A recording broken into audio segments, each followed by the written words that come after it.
Kementerian Agama mengusulkan biaya penyelenggaraan ibadah haji atau BPIH tahun 2023 sebesar Rp98,8 juta per calon jemaah.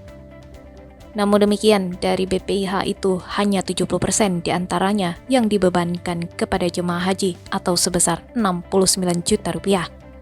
Sementara 30% sisanya ditanggung oleh dana nilai manfaat sebesar Rp29,7 juta. Hal itu disampaikan oleh Menteri Agama Yakut Khalil Qomas dalam rapat kerja dengan Komisi 8 DPR di Kompleks MPR DPR Kamis 19 Januari 2023. Artinya, biaya haji tahun ini hampir 2 kali lipat tahun lalu yang hanya sebesar Rp39,8 juta. Ongkos ini juga lebih tinggi dibandingkan 2018 sampai 2020 lalu yang ditetapkan sebesar Rp35 juta. Menurut Yakut, kebijakan ini diambil untuk menjaga keberlangsungan dana nilai manfaat di masa depan.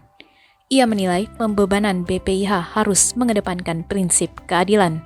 Untuk itu, pemerintah memformulasikan BPIH dalam rangka menyeimbangkan besaran beban jemaah dan keberlangsungan dana nilai manfaat di masa depan.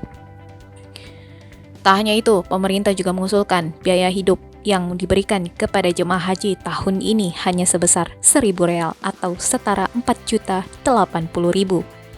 Angka ini menurun Rp500 dari tahun lalu. Lebih lanjut, Yakut menjelaskan jumlah kuota haji tahun ini sebesar 221.000. Secara rinci, jemaah haji reguler sebanyak 203.320 orang yang diuraikan jemaah reguler murni 200.527 orang. Sedangkan pendamping haji daerah sebanyak 1.543 dan 250 pembimbing.